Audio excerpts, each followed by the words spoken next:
Discover Urdu stories کے معزز دوستوں السلام علیکم ناظرین گرام، یہ اگست 998 عیسوی کا مہینہ تھا۔ اس وقت سلطان کی عمر 56 سال تھی۔ خانہ بدوشو کا بیٹا جو غلاموں کی منڈی میں فروخت ہوا تھا، تاریخ اسلام میں کبھی نہ مٹنے والا نام پیدا کر کے اور اپنے پیچھے تاریخ میں بت شکن کہلانے والا بیٹا چھوڑ کر اللہ کے حضور چلا گیا۔ محمود غزنوی اپنے باپ کی وفات کی اطلاع پر پہنچا۔ اس نے باپ کی میت اٹھائی اور اسے غزنی لے گیا۔ تجہیز و تکفین کے فوراً بعد اس نے سلطنت کو سنبھال لیا۔ اس وقت اس کی عمر 26 سال تھی۔ سلطان سبکتگین کی تجہیز و تکفین کے بعد محمود غزنوی نیشا پور چلا گیا۔ چونکہ وہ مرد میدان تھا، اس لیے اس نے سب سے پہلے فوج کی تنظیم کی طرف توجہ دی۔ اس نے غزنی جا کر سلطنت کے کاروبار کو دیکھنا ملتوی کر دیا۔ اسے یقین تھا کہ حکومت کی مشینری چل رہی ہے اور اگر کوئی گڑبڑ ہوئی تو اسے اطلاع مل جائے گی۔ اس کے دماغ میں سلطانی کا خبت ہوتا تو سب سے پہلے غزنی جاتا اور باپ کے مسجد سلطانی پر جا بیٹھتا۔ محمود غزنوی علماء، صوفیاء اور اولیاء کا شیدائی تھا۔ ان میں ابو الحسن غرقانی وہ ولی تھے جن کا وہ مرید تھا۔ ایک اور بزرگ ابو سعید عبد الملک صوفیاء میں سے تھے جن کا محمود غزنوی معتقد تھا۔ غرقانی کہیں دور رہتے تھے۔ محمود کبھی کبھی ان کے ہاں سلام اور بند و نصیحت کے لیے جایا کرتا تھا اور ابو سعید کبھی کبھی اس کے ہاں آ جایا کرتے تھے۔ بہکی لکھتا ہے کہ محمود غزنوی ان کے استقبال کے لیے دربار سے اٹھ کر باہر جا کھڑا ہوتا تھا۔ محمود غزنوی کے ذہن پر راجہ جے پال اور اس کے بت سوار تھے۔ اس کی توجہ فوجی امور پر مرکوز تھی۔ اسے معلوم نہیں تھا کہ اس کی سلطنت کو خوش آمدیوں کی دیمک لگ چکی ہے اور خزانہ تیزی سے خالی ہو رہا ہے۔ محمود غزنوی کو یہ اطلاع اس کی انٹیلیجنس کے ایک آدمی نے دی جو غزنی سے یہی اطلاع دینے آیا تھا۔ اس نے بتایا کہ سلطنت کی گدی پر اس کا بھائی بیٹھ چکا تھا اور اس نے اپنی سلطنت کا فرمان بھی جاری کر دیا ہے۔ اسماعیل سلطان سبکتگین کی دوسری بیوی سے تھا۔ سبکتگین کی وفات کے وقت یہ بیوی اس کے پاس پہنچ گئی تھی۔ اس نے نزع کے عالم میں سبکتگین سے اس وصیت پر دستخط کروا لیے تھے کہ اسماعیل اس کی سلطنت کا جانشین ہوگا۔ متاثر غیر مسلم مورخوں نے لکھا ہے کہ سبکتگین نے محمود کو اس لیے جانشین نہیں بنایا تھا کہ اس کے ماں کے وطن سے تھا جو غلاموں کی نسل سے تھی اور اسماعیل کی ماں شاہی خاندان سے تعلق رکھتی تھی۔ اس دور کے واقعہ نگاروں کی تحریروں کے مطابق یہی تسلیم کیا جا سکتا ہے کہ سبکتگین کے آخری لمحات اس قدر شدید تکلیف میں گزرے کہ اس نے نیم غشی کی کیفیت میں اسماعیل کو جانشین مقرر کر دیا۔ اس داستان کی پچھلی اقساط میں تفصیل سے سنایا جا چکا ہے کہ محمود غزنوی کی ماں کون تھی اور کس خاندان سے تعلق رکھتی تھی۔ محمد قاسم فرشتہ لکھتا ہے کہ اسماعیل نوجوان اور کھلنڈرا تھا۔ اسے محمود کے مقابلے میں کوئی عسکری تجربہ نہیں تھا۔ جنگوں میں سبکتگین کے ساتھ محمود رہتا تھا۔ سبکتگین نے اسماعیل کو اپنا جانشین مقرر کیا ہی نہیں ہوگا۔ اگر کیا ہی تھا تو اس کے عالم نزاع سے فائدہ اٹھاتے ہوئے اسماعیل کی ماں نے اپنے بیٹے کو سلطان بنوا لیا ہوگا۔ دونوں بھائیوں میں اتنا فرق تھا کہ جب محمود اپنے باپ کی تجہیز و تکفین سے فارغ ہو کر نیشا پور چلا گیا اور راجہ جے پال کا حملہ روکنے یا ہندوستان پر حملے کرنے کی تیاری میں مصروف تھا، اس وقت اس کا چھوٹا بھائی اسماعیل بلخ میں اپنی رسم تاج پوشی میں مگن ہو گیا۔ سلطان عالی مقام غزنی سے آئے ہوئے آدمی نے محمود غزنوی سے کہا، اب ہندوستان کے کسی مہاراجے کو ہماری سلطنت پر حملے کرنے کی ضرورت نہیں رہی۔ ہمارے دشمن ہماری سلطنت کی تباہی چاہتے ہیں۔ آپ نے اور آپ کے والد مرحوم نے انہیں ناکو چبوا دیے۔ وہ جب بھی آئے اپنے خون میں ڈوب گئے، مگر سلطان سبکتگین مرحوم سلطنت کی تباہی کا انتظام اپنے ہاتھوں کر گئے ہیں۔ فوراً وہ خبر سناؤ جو غزنی سے لائے ہو۔ محمود نے کہا، میں نے آپ کو سلطان کہا ہے کیونکہ آپ مرحوم سلطان کے بیٹے ہیں۔ اس آدمی نے کہا، مگر سلطان آپ نہیں، آپ کے برادر خورد اسماعیل ہیں۔ میں آپ کا خادم اور ملازم ہوں۔ مجھے اس سے کوئی سروکار نہیں کہ سلطنت کی گدی پر کون بیٹھتا ہے۔ میں ایک وفادار اور نمک حلال ملازم کی حیثیت سے یہ بتانے آیا ہوں کہ جس دربار میں سالار اور عسکری کماندار احکام اور ہدایات لینے آیا کرتے تھے، وہاں اب خوش آمدیوں کا ہجوم ہوتا ہے۔ میں یہ تو نہیں بتا سکتا کہ آپ کے بھائی کے مشیر کون ہیں، لیکن وہ جو کوئی بھی ہیں، انہوں نے آپ کے بھائی کو جرب زبانی اور جاپلوسی کی زنجیروں میں گرفتار کر لیا ہے۔ نہایت معمولی حیثیت کے لوگوں کو اعلیٰ رتبے اور درجے دے دیے گئے ہیں۔ فوج کی تنخواہوں میں اضافہ کر دیا گیا ہے۔ مجھے آپ کے اور آپ کے والد مرحوم کے وفاداروں نے بتایا ہے کہ خزانہ تیزی سے خالی ہوتا جا رہا ہے۔ محمود غزنوی کو جیسے چکر آ گیا ہو، اس نے آدمی کو اس ہدایت کے ساتھ رخصت کر دیا کہ وہ وہاں کی مزید اطلاعات فراہم کرے۔ وہ خود اپنی ماں کے پاس گیا جو اس کے ساتھ رہتی تھی۔ مجھے خود وہاں جانا چاہیے تھا۔ محمود غزنوی نے اپنی ماں سے کہا، مجھے وہاں سے آنا ہی نہیں چاہیے تھا،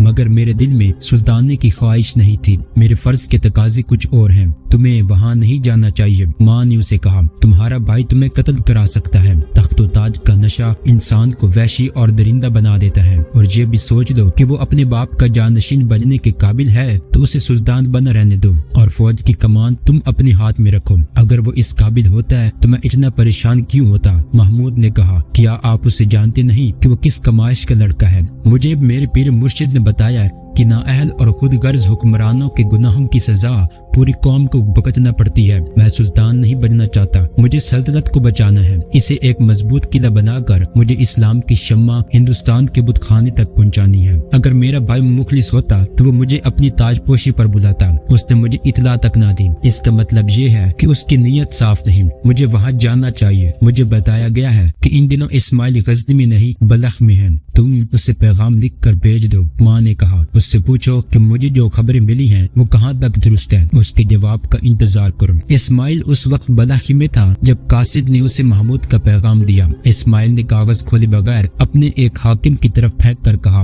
پڑھ کر سناؤ میرے بھائی نے کیا لکھا ہے۔ اس حاکم نے کاغذ سیدھے کیے اور بلند آواز سے پڑھنا شروع کر دیا، عزیز بھائی۔ اسماعیل نے غصے سے اپنی ران پر ہاتھ مار کر کہا، اس نے ہمیں بھائی لکھا ہے، سلطان نہیں لکھا۔ نہیں ذل الہی، حاکم نے جواب دیا، اس قدر گستاخ ہے، اسے اس کی سزا ملنی چاہیے۔ سلطان عالی مقام ایک درباری نے کہا، اگر باپ گستاخی کرے تو اسے بھی سزا ملنی چاہیے، خدا اور رسول کے بعد درجہ سلطان کا ہوتا ہے۔ ذل الہی کی سواری جس راہ سے گزرتی ہے اس راہ پر رعایا سجدے کرتی ہے، آپ کے دشمن آپ کا نام سن کر کانپتے ہیں۔ آگے پڑھو، اسماعیل نے حکم دیا۔ محمود نے لکھا ہے، حاکم پیغام پڑھنے لگا، مجھے اس پر کوئی اعتراض نہیں کہ تم سلطنت کی مسند پر بیٹھ گئے ہو، اللہ تمہیں یہ اعزاز مبارک کرے، مگر اس سلطنت پر جو خطرے منڈلا رہے ہیں اور اس مسند کے ساتھ جو فرائض اور ذمہ داریاں وابستہ ہیں شاید تم ان سے واقف نہیں ہو۔ اگر واقف ہوتے تو اس مسند کو پھولوں کی سیج سمجھ کر آرام سے بیٹھ نہ جاتے، سب سے پہلے میرے پاس آتے یا مجھے اپنے پاس بلاتے۔ اگر تم مجھے اس قابل سمجھتے ہو تو مجھے اپنے باپ کا بیٹا سمجھ کر ہی اپنی تاج پوشی میں شریک کر لیتے۔ اس سے مجھے شک ہو رہا ہے کہ تمہاری نیت ٹھیک نہیں، یا درباری چاپلوسوں نے تو تمہاری نیت ٹھیک نہیں رہنے دی۔ تم جانتے ہو کہ سلطنت کے اندر بھی دشمن موجود ہیں، تمہارے سامنے ان کے ساتھ لڑائیاں لڑی گئی ہیں۔ ہندوستان کے بت پرست ہم پر 2 حملے کر چکے ہیں اور تیسرے حملے کی تیاری کر رہے ہیں۔ اس وقت ہماری ضرورت یہ نہیں کہ دربار لگا کر درباریوں کے سلام اور قصیدے وصول کیا جائے، اس وقت ہمیں خیموں میں ہونا چاہیے۔ اگر تم یہ بہتر سمجھتے ہو کہ تم سلطنت کا کاروبار سنبھال سکتے ہو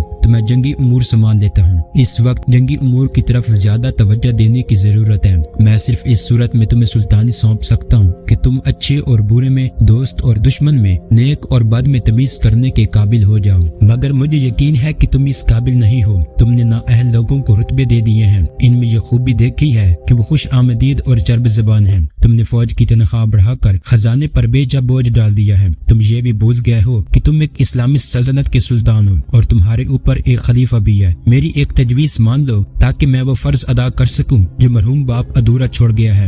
اگر آپ حکمرانی کے قابل نہیں تو اور کون ہے؟ ایک اور نے کہا۔ وہاں جتنے درباری موجود تھے انہوں نے محمود غزنوی کے پیغام کے خلاف باتیں کی، ان سب کو اسماعیل نے رتبے دیے تھے۔ محمود نے انہی لوگوں سے اسماعیل کو خبردار کیا تھا۔ اسماعیل نے اپنے بڑے بھائی کو اتنی سی بھی اہمیت نہیں دی کہ اس کا پیغام تنہائی میں پڑتا۔ درباری عہدیداروں نے وہ طوفان کھڑا کیا کہ اسماعیل اس میں اڑنے لگا۔ آپ کے بڑے بھائی نے اس پر بھی اعتراض کیا کہ آپ کی فوج کی تنخواہیں بڑھا دی ہیں۔ وزیر نے کہا، سلطان عالی مقام، آپ کی اس کرم نوازی سے ساری فوج آپ کی مرید ہو گئی ہے۔ آپ کے ایک اشارے پر فوج کٹ مرے گی، اور پیغام میں یہ جو لکھا گیا ہے کہ سلطنت کے اندر بھی ہمارے دشمن موجود ہیں اور ہندوستان کے بت پرست بھی دشمن ہیں۔ ذل الہی جان بخشی کی التجا کرتا ہوں، سلطنت کے اندر ہمارا کوئی دشمن نہیں۔ آپ کے والد ماجد جن کے خلاف لڑتے تھے انہیں دشمن بنایا گیا تھا، اور اس میں آپ کے بڑے بھائی محمود کا ہاتھ تھا۔ وہ چاہتا ہے کہ چھوٹی چھوٹی ریاستوں کو اپنی سلطنت میں شامل کرے۔ ہندوستان کے بت پرستوں کی ہمارے ساتھ کیا دشمنی ہو سکتی ہے؟ ہم ان کی طرف دوستی کا ہاتھ بڑھائیں گے،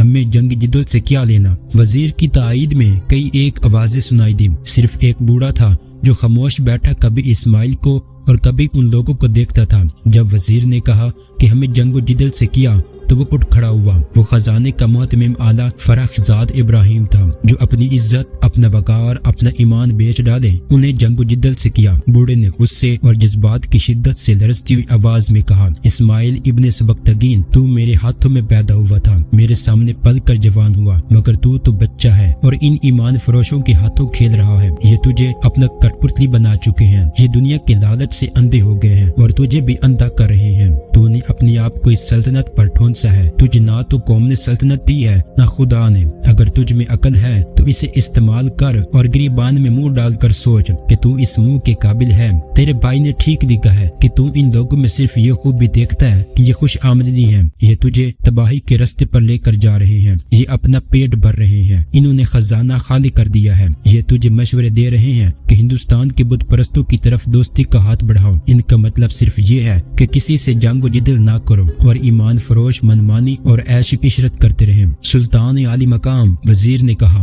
یہ بہت بوڑھا ہو گیا ہے، اس کا دماغ ٹھکانے نہیں رہا، اسے وظیفہ دے کر گھر بھیج دے، جہاں جاتا ہے ایسی واہی بات بکتا رہتا ہے، لے جاؤ اسے۔ اسماعیل نے حکم دیا۔ درباری اس پر ٹوٹ پڑے اور اسے دھکیلتے ہوئے باہر لے گئے۔ اس کی آواز سنائی دی، جہاں بھائی سلطنت کی خاطر ایک دوسرے کے دشمن ہو جاتے ہیں وہاں سے رحمت کے فرشتے اٹھ جاتے ہیں، فتح سچ کی ہوتی ہے۔ محمود غزنوی نیشا پور میں اپنے پیغام کے جواب کا انتظار کر رہا تھا، وہ بے چین اور مضطرب تھا۔ جب قاصد پیغام کا جواب لے کر آیا تو محمود کی بے چینی اور اضطراب میں اضافہ ہو گیا۔ اسماعیل کا جواب مختصر تھا، اس نے لکھا تھا کہ اسے باپ کی سلطنت کا جانشین بنایا گیا ہے اور وہ کسی کے حق میں دستبردار نہیں ہوگا۔ اس نے یہ بھی لکھا کہ اس نے محمود کی یہ گستاخی معاف کر دی ہے، آئندہ وہ ایسا پیغام بھیجنے کی جرت نہ کرے۔ محمود غزنوی نے ماں، اپنے ماموں اور اپنے چھوٹے بھائی نصیر الدین یوسف کو بلایا اور یہ صورتحال ان کے سامنے رکھ کر کہا کہ آپ سب اسماعیل کو جانتے ہیں، اس نے میرے پیغام کا جو تحریری جواب بھیجا ہے یہ اس کے اپنے الفاظ نہیں، اس میں اتنی عقل نہیں۔ مجھے قاصد نے بتایا ہے کہ بلخ میں درباریوں نے میرے پیغام کا کس طرح مذاق اڑایا ہے اور اسماعیل ان کے جال میں آ چکا ہے۔ ان لوگوں نے فرخزاد ابراہیم جیسے بزرگ کو، جس کا احترام ہمارے والد بزرگوار بھی کرتے تھے، سچ کی پاداش میں گھسیٹ کر باہر نکال دیا ہے۔ اس کا مطلب یہ ہے کہ سلطنت غزنی سے دین و ایمان اٹھ گیا ہے۔ میں کسی درباری مشیر سے مشورے نہیں لیا کرتا، میرے مشیر آپ ہیں، ہم سب کی رگوں میں ایک ہی خون ہے اور ہم سب کا نظریہ ایک ہے۔ مجھے شک ہونے لگا ہے کہ میرے بھائی اسماعیل کے خون میں ملاوٹ ہے،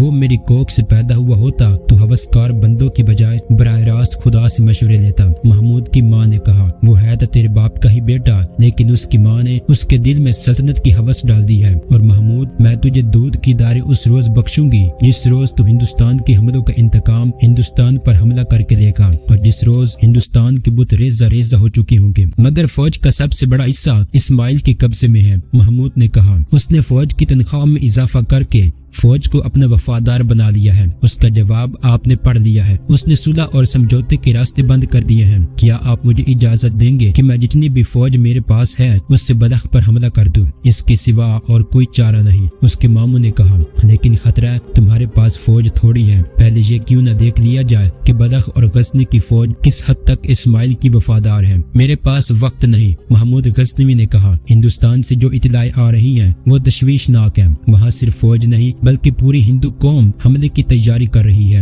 ہندوؤں میں پنڈت بھی غزنی پر حملے کے سوا کوئی بات نہیں کر رہے، میرے پاس باتوں کے تیر چلانے کا وقت نہیں۔ اس نے آہ لی اور بولا، مجھے اس وقت ہندوستان میں ہونا چاہیے تھا، مگر یہ اسلام کی بد نصیبی ہے کہ ہمارا باپ اپنے ایمان فروش بھائیوں کے خلاف لڑتا رہا اور اپنی سرحد سے نکل نہ سکا اور مجھے بھی خانہ جنگی میں الجھایا جا رہا ہے۔ بیٹا، ماں نے کہا، شکست ہوسکار کی ہوگی، اس میں کسی شک کی گنجائش نہیں رہی کہ اسماعیل سلطنت کو تباہ کر رہا ہے۔ محمود کے ماموں نے کہا، ہمیں سلطنت کو بچانا ہے، اس کا طریقہ اس کے سوا اور کوئی نہیں کہ فوج کو استعمال کیا جائے۔ اس وقت اسماعیل بلخ میں تھا جب اسے اطلاع ملی کہ نیشا پور سے اپنی فوج محمود کی کمان میں غزنی کی طرف پیش قدمی کر رہی ہے۔ نیشا پور غزنی کے شمال اور مغرب میں واقع ہے اور بلخ خنیشہ پور کی نسبت غزنی کے قریب ہے۔ اسماعیل کو اس وقت اطلاع ملی جب محمود کی فوج آدھا راستہ طے کر چکی تھی۔ اسماعیل نے اپنے سالاروں اس کے بھائی محمود نے اس کے خلاف بغاوت کر دی ہے اور وہ غزنی پر قبضہ کرنے آ رہا ہے۔ اسے میرے خلاف یہ شکایت ہے کہ میں نے فوج کی تنخواہ بڑھا دی ہے۔ اسماعیل نے سالاروں سے کہا، وہ غزنی کی فوج کو غلاموں کی فوج بنانا چاہتا ہے تمام فوج کو بتاؤ کہ محمود کی نیت کیا ہے اور فوج کو تیاری کا حکم دو۔ اسماعیل کے مشیر نے اسی مقصد کے لیے اسماعیل کو فوج کی تنخواہ بڑھانے کا مشورہ دیا تھا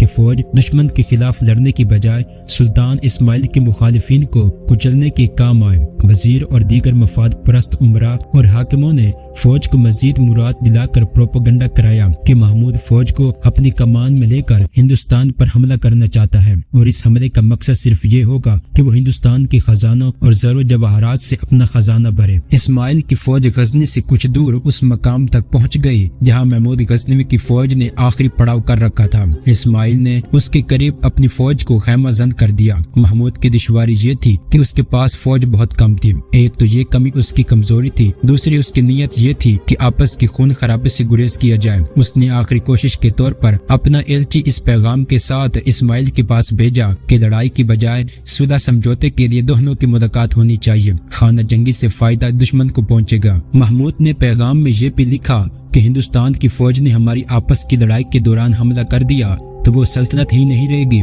جس کی خاطر ہم دونوں بھائی ایک دوسرے کے خون کے پیاسے ہو گئے ہیں۔ میں اسے نہیں ملوں گا۔ اسماعیل نے محمود کے ایلچی سے کہا، وہ باغی ہے، میں اسے گرفتار کر کے ایسی عبرتناک سزا دوں گا کہ میری سلطنت میں کسی کو بغاوت کی جرت نہیں ہوگی۔ انہوں نے نیک نیتی سے ملاقات کا اظہار کیا ہے۔ ایلچی نے کہا، اور مجھے اختیار دیا ہے کہ میں آپ کو ملاقات کے لیے آمادہ کروں۔ میں قاصد نہیں، ایلچی ہوں۔ ہم نے پہلی خانہ جنگی میں کیا حاصل کیا ہے؟ آپ دیکھ لیں کہ خانہ جنگی ہماری رفایت بن گئی ہے۔ آج ایک باپ کے دو بیٹے ایک دوسرے کے خلاف تلواریں تانے کھڑے ہیں۔ میں محمود کی نیت کو اچھی طرح سمجھتا ہوں۔ اسماعیل نے کہا، وہ صلح اور سمجھوتے کی بات صرف اس لیے کر رہا ہے کہ اس کے پاس فوج بہت تھوڑی ہے اور میں اس کی فوج کو کچل ڈالوں گا اور محمود میرا قیدی ہوگا۔ جاؤ اسے کہہ دو کہ میری اور تمہاری فوجوں کی ملاقات ہوگی۔ ایلچی جب واپس جانے کے لیے گھوڑے پر سوار ہوا تو اس نے کہا، ہوس اور غرور نے بڑے بڑے جابر بادشاہوں سے ہتھیار ڈلوائے ہیں، اور اس نے گھوڑے کو ایڑ لگا دی۔ محمود غزنوی نے اپنے باپ کی طرح 2 رکعت نفل پڑھے اور خدا کی حضور گڑ گڑایا، خدا بزرگ برتر، اگر میرا فیصلہ غلط ہے تو مجھے ابھی اس دنیا سے اٹھا لیں۔ اگر تیری حضور نیت پرکھی جاتی ہے تو میری نیت دے۔ مجھے دنیا کے جاہ و جلال کی خواہش نہیں، میرے دل میں سلطانی کی ہوس نہیں۔ میں تیرے نام کو ہندوستان کے بت خانوں تک پہنچانا چاہتا ہوں۔ وہاں اسلام کی شمع جو محمد بن قاسم نے جلائی تھی وہ بجھ رہی ہے۔ میں اس شمع کو اپنے لہو سے روشن کرنا چاہتا ہوں۔ میرے بھائی میرے راستے کی چٹانیں بن گئے ہیں، مجھے ہمت عطا فرما کہ ان چٹانوں کو روند کر اپنی منزل کی طرف نکل جاؤں۔ اس نے سالاروں، کمانداروں اور عہدیداروں کو بلا کر کہا، آج 2 بھائی دشمن بن کر ایک دوسرے کے سامنے آئے ہیں۔ ہر ایک کی سپاہی کے ذہن میں ڈال دو کہ تم اپنے بھائیوں کے خلاف نہیں، قوم کے غداروں کے خلاف لڑنے آئے ہو۔